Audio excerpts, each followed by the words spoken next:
Hey everybody! As you probably noticed, or some of y'all may have noticed by now, once again the Django stuff for this week, where we at? Module 5, is kind of complicated, I thought. This is a comprehensive tutorial, like very comprehensive. This week it's the deploy stuff, and it's very complicated. It is not an introduction. Some of this stuff the tutorial here has you doing is for like automating the server failsafes, so that if the server goes down, it's an automatic process that another one will spin up and configure itself the same and all that. That's not an introduction to this topic. Way overcomplicates it, it's making it confusing. I've heard a lot of emails, and I've been telling people that I'm going to get a video made, looking for the easiest way to do it. Took a couple days. There's lots and lots and lots of ways to do it. Please don't think that there's only one way to do this. All sorts of things. I have mixed feelings about the get ignore. A lot of languages that might be necessary, but Python, there is specifically an official part of the Python project package manifest that says what files to ignore. So I have mixed feelings about using the GitHub specific one, because that is actually part of our language, but that's a different point. There's some complicated stuff here. So once again, I'm going to make a video to try to go through the easiest way possible, and I think I found a very easy way that'll make a nice introduction to deploying a Django project instead of automating the process of a backup server kicking in when or creating itself to kick in when the main server goes down on the web page. We don't need to know that for the introduction. That stuff can be worked in later. So I've got something easy in mind here, so let's take a look at this. So obviously the first thing I did was create a project like the videos from last week. Got the example here, went in, I can delete that, can do that step again in a moment. Went in the settings and URLs. I don't think I can open that with Atom from there. Open with Atom, and whoops. Then open this one with Atom. This stuff from last week's videos. So added include this URL to the path for the overall project, and on installed apps, added this one called deploy. Didn't spend a whole lot of time thinking about that name. And then set up the deploy app. Nothing too fancy with that. That was in last week's video, so let's just take a look at it real quick. Let's see. Go to Documents, delete, example. Yep, this is the one we want. So python-m pip-env. There are multiple virtual environments. The one in the tutorial, VENV, it has a lot of it. For anything we need, we're not going to get to the difference between them. There are lots of virtual environments we can use with Python, and VENV, like what is in the tutorial, it has some language specific things. So we have to treat that differently if we're on a Mac than if we're on a PC or a Linux system. This one is cross-platform. That's why I used that in that video last week. I don't think I mentioned that. But going with the cross-platform one that behaves the same no matter what system we're on, so we only need one set of instructions.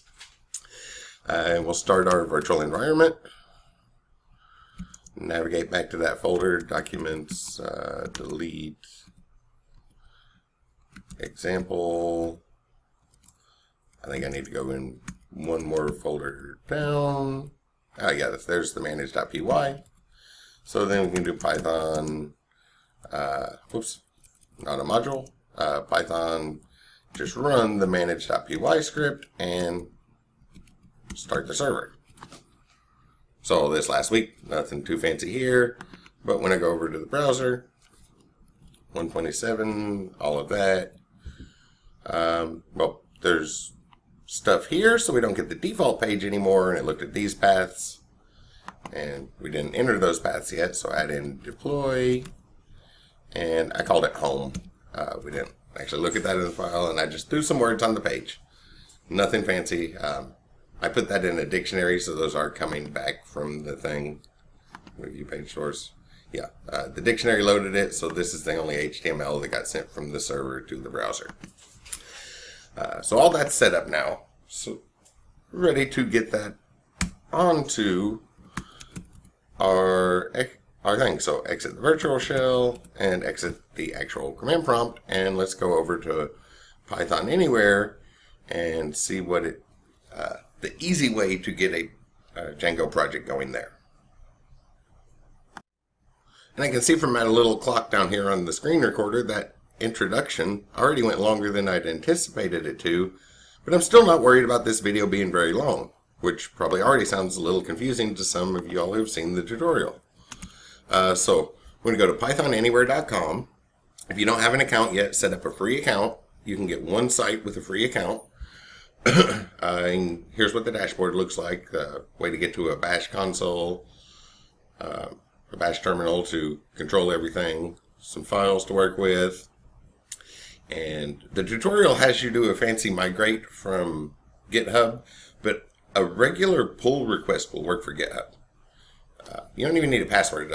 You only need password and all the access to push stuff onto a repository, but you can pull stuff from a repository all day long. So a normal pull request would work fine. I don't know why they did the fancy one. If you can't tell, I was not very happy with those Django tutorials because those were not introduction to Django. That's what these videos are about. So, well, that recent stuff's already been deleted. So what we're going to do is we want to work with some files. So here's the files. There's going to be some starting with.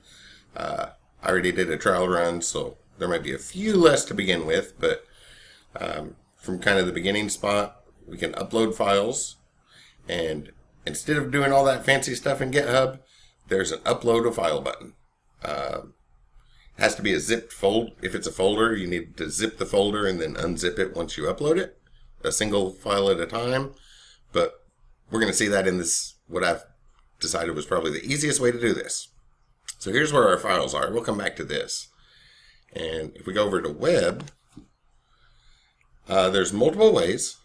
We need to add a new web app. You get one on the free account. Here's the address.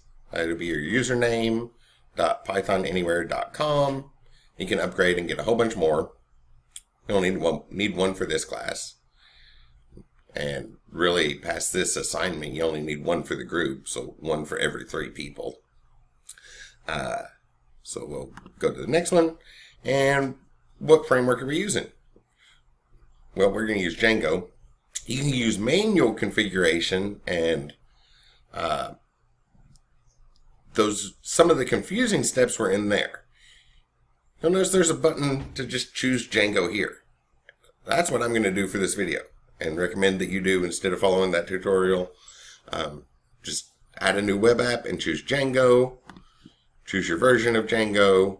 You can give it a name. I'm just going to go with stick with the defaults at my site, and click next.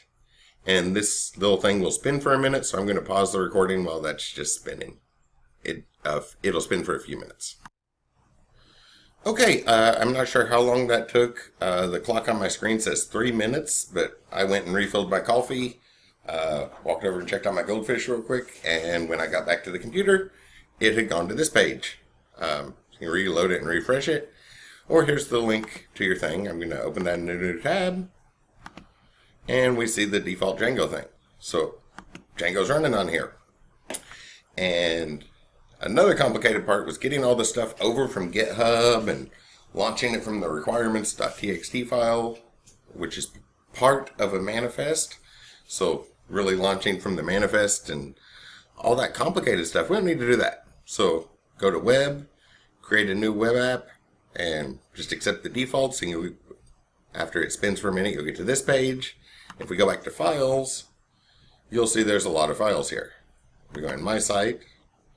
Oh, there's the manage.py. Oh, and like you probably noticed when you did it locally, there's another folder with the same name. If we go in there, there's our settings and our URLs. So if we go in settings, right down here's the installed apps list. And this is an editor, so we can edit the files right here. That's way easier than doing all that fancy stuff.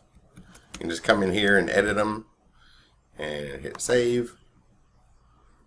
Use the breadcrumbs to get back up a level. We'll go in the URLs. Let's see, we need to add the include method and type that in, which actually, instead of typing that in, I'm going to come over here, because the easier way would probably be, if it all works locally, and come over here, open that up with your favorite text editor, which I guess is in the background. Yep. And we did that and added this to the URL. So I'm just going to hit Control C and Control V. There we go. So the URLs file is ready. That is probably the easiest way. Just do some copy and pasting, bring it over. So settings and URLs is right now. So use the breadcrumbs to navigate back up. Now we need to get the app over here, which, like I already pointed out, there's an upload a file button, but it file, not a folder. So we'll need to make that a zipped folder. So if I come up to the top level, so here's the top level, and then we have that folder with the same name, which would be in this one, and that's where we want to put our deploy folder. So I'll go in there, and I want to put it at this level, which if we look at the local files, oh, that might be 1 too deep. So down here's all the Python files, and it looks like deploy is in the next folder over. So I'll come back up here, and I'm going to put it at this level. It's an upload file, not a folder. So right click and compress it, or if some of y'all are still on Windows 10, the old menu for send to a compressed folder, or whatever the appropriate way to compress a folder for your system is. So now, if we're in the right spot, we can just upload that. There it is, but it's a zipped folder, so we need to unzip it. But luckily we have a bash console. So right up here you'll see a button to open the bash console. We open that, and it's already configured to work with what Python Anywhere is set up for, which is Python frameworks like Django. And one of the things they already installed is the unzip. So we don't even have to install this or try to modify tar or anything fancy. We can just do unzip, the name of the app, and it's a zip folder, so the .zip extension. There we go. You can hit exit to kind of make sure everything's finished. It's a nice little confirmation. And the little snake looking icon gets you back up here, where you can use the tabs to get back to files in my site. And here's that deploy one already unzipped. You can go ahead and delete it. Doesn't there's no need to keep the zipped version on. So everything's on there. I already changed the URLs and settings at the top level, and the folder was an exact copy. So let's go see what happens if we reload the page. Oh, no changes yet. So before we make changes over on web, you go to the web tab, and after you change files, if you go in and just use the editors right here, or copy and paste from your local test and bring them over, you do have to hit this green reload button, which might take a second. I can pause the video. Well, it only took about 30 seconds, but after you make any changes, reload so that it pushes them out. Otherwise, it's going to use the old version.